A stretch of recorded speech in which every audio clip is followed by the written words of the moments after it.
Howdy, gang, and welcome once again to the Duct Tape Studios. I'm Jeff McAleer, your host, here at the Gaming Gang channel. Thanks for joining me once again. Today, I am going to unbox and take a first look at Twilight 2000 Hostile Waters from Free League Publishing. This is written by Tomas Hanenstam and Chris Leitz. Artwork is provided by Jarek Kubicki and Nicholas Brandt. This box set with PDF contains approximately 104 pages of content. It does carry an MSRP of $39.99, or you can grab just the PDF alone over at DriveThruRPG for $19.99. All that said, let's swing on over to the other camera because here I've got Hostile Waters for Twilight 2000. And the first thing we'll do is get the shrink wrap off. So before we crack this open, do want to mention my friends over at Free League Publishing were kind enough to provide me with this review copy. But neither I nor anyone else affiliated with the Gaming Gang has received any other sort of compensation for me to share this first look with you. These days, it's very, very important that you know that. We're also not going to look at each and everything that's inside this box, but I certainly do want to give you a really good feel for what you're going to find inside Hostile Waters. Let's take a peek at the back here. I always wanted to go on a boat, before the war. When we reached the Vistula, Top said, "Now's your chance, kid." Twofer said he did some boating with his brother out on the Gulf. And I guess he meant Mexico because I don't think he ever served in the desert. I kid you not. An hour later, we were being chased by pirates, just like in the show. Bullets whizzing above my head. Spray of water in my face. Worst part is, I'm getting used to this life. Hostile Waters for the new edition of role-playing game classic Twilight 2000 is a modular expansion that includes everything you need to play in a marine environment. Hostile Waters is loosely based on Pirates of the Vistula for the first edition of Twilight 2000, but designed to be used for any waterways. This box set includes new combat and travel rules for marine environments, military watercraft large and small, new factions for the PCs to tangle with, new plots to unravel, and new scenario sites to explore, including the USS Maine Ohio-class nuclear submarine. It also describes the two sample waterways, the Vistula River and the Gulf Canal. Then it talks about what the box set contains, which we're going to find out in just a moment. It's got a little bit of heft to it. That's cool. So we have got our game catalog. Ooh, look, candy. Some new encounter cards. Nice. Looks like we've got some battle mats. Let's take all of these goodies out. So here are maps. There is the book. We're going to take a look at the book first. We also have some counters. Take a look at those in a moment, as well as the cards. But first off, let's dive on in and take a look at Hostile Waters. I do understand quite a few people out there are kind of curious because they have the first edition of Twilight 2000, and knowing that this is based on a release for the first edition, they're kind of curious. So is this just a rehash of all of that content prior?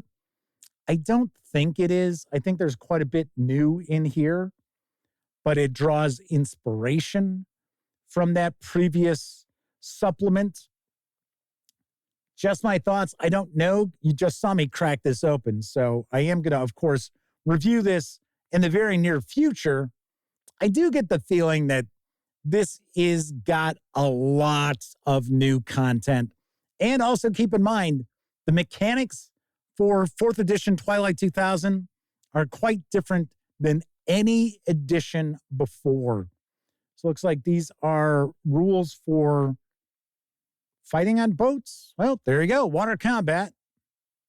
Swimming, boats, boat size, running aground, ramming and collisions, component damage, repairs and boat parts,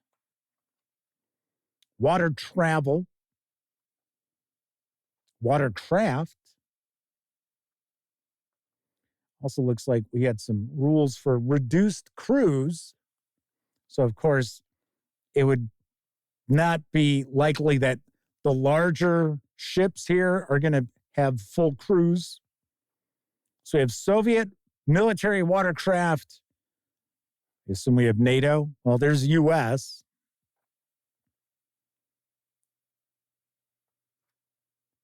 Polish military, Swedish military, because, of course, we still have the traditional Polish setting from the previous editions of Twilight 2000.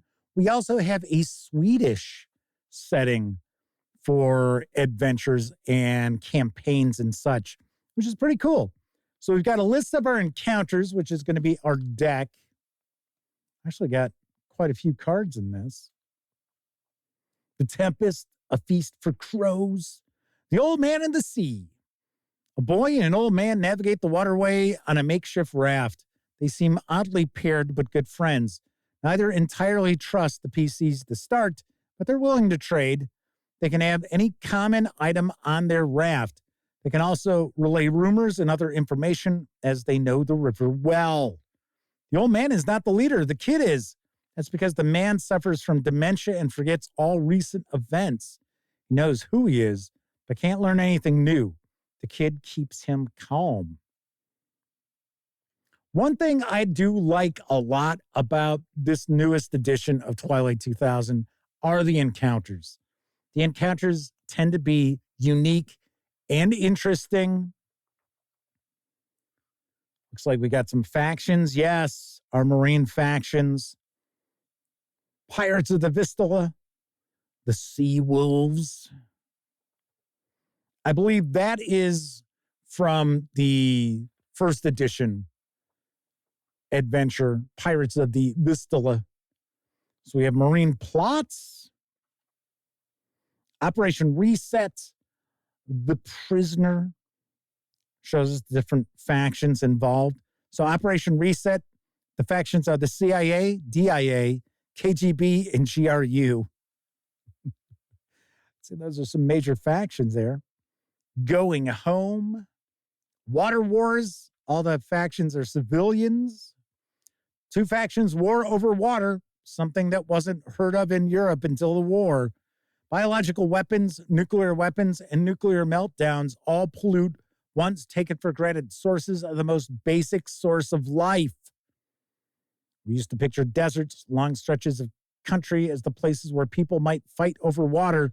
Now there are only few places left where clean water remains plentiful. Perhaps it's just that the conditions of most of the undeveloped world have finally been visited upon Europe. Wow. Here's the River Queen. This might be a scenario or a bit of a campaign. Yeah, I think this might be a bit of a campaign here. The Castle. A real castle made suddenly more relevant now that the world is thrust back to near feudal times. So these are the scenario sites for the different maps. Oh, here's the nuclear sub. There we go. I think it said it was the USS Maine. NPCs. This looks really cool. I pointed out before, I like the new edition of Twilight 2000. I think it's really well done. Only thing that I kind of quibble about is that a lot of stuff is very random. So that's why we have these encounter cards. So you don't really see any like pre-plotted campaigns. Now, I am going to be taking a look at the Black Madonna tomorrow, which is a campaign itself. It's not necessarily a supplement with new rules and such. So I'm kind of curious if that is going to be a plotted campaign. I'm thinking it might be. So we've got some more locations, and then we're going to wrap up with an index and 104 pages to the book. Tell you what, let's look at some of these maps here. We got this one. So we've got our decks. We're going to have different ship kind of breakdowns here. Maybe. We've got quite a lot of these. And they are dual-sided, as you can see. I don't see a number on them, though.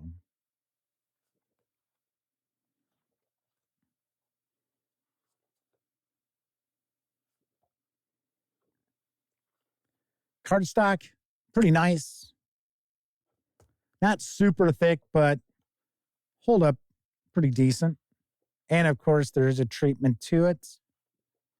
Oh, just water. Just water. Looks like we got a few that are just simply water. There we go. There we go. Here's our sub. And then that is one of the battle maps.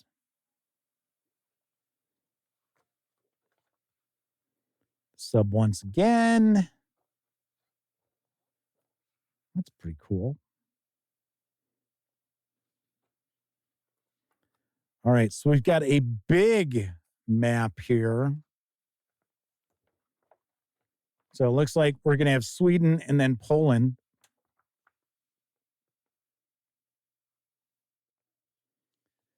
So this is 4x2 panels. And then here, this is going to be the Polish side. This is actually nice and thick. It's a little thicker than the battle maps. And then finally, we've got a counter sheet of various different ships. Kind of surprised we don't have a counter for the sub. I thought maybe we would have that. And then I got to take a guess on the other side. It's going to be damaged. Yes. There we go. All right. So we've got the counters. We've got the big map. We've got the battle maps. Now let's take a look at the encounter cards. We're not going to look at all of them, but just kind of give you an idea of some of these. The Tempest. Fishy fishermen. These quiet fishermen don't have any fish. If they speak, it's with a heavy Russian accent. They claim to be Soviet conscripts who deserted. In fact, they are deserters, but not conscripts. They are regular Red Army soldiers. They are on their guard, and if they see an opportunity, they will attack the PCs to steal their gear. Damn you, fishy fishermen. Bounty of the Sea. Bridge over troubled water. Stowaways. Pirate menace. And then, of course, on these encounter cards, we have these little symbols that'll show, okay, so when would this take place? Where is it going to take place? Lightning strikes. Weather suddenly turns to heavy rain, no matter what it was before. Soon, lightning hits the water around the PCs. Their ship takes a direct hit, triggering result number 2 on the mishap table on page 19 of the Hostile Waters book. Nice. Rogue barge. Very cool. So we've also got the deck of cards as well as the book. And that is what we find when we take everything from Twilight 2000, Hostile Waters, outside the box. And of course, I will have a review of Hostile Waters in the very near future. Sweet. Once again, this is available right now. The box set with PDF carries an MSRP of $39.99, or you can grab it just in PDF alone over at DriveThruRPG for $19.99. That's it for this time out. If you like the video, by all means, please give it a quick thumbs up. Subscribe to the Gaming Gang channel if you haven't already. And if you do subscribe, don't forget, ring that bell, because it'll not only let you know when I share videos such as this unboxing and first look, it'll also inform you when my live stream, the Gaming Gang Dispatch, airs Tuesday, Wednesday, and Thursday evenings right here on YouTube at 7 p.m. Central. Of course, when you're not watching videos on the Gaming Gang channel, be sure to visit thegaminggang.com for the latest in tabletop gaming news, reviews, and a whole lot more you are not going to find here on YouTube. You know the drill. Get your geek on at thegaminggang.com. Thank you very much for watching. Once again, I'm Jeff McAleer, and until I see you next time, I certainly hope all of you get to enjoy plenty of great gaming with your gang.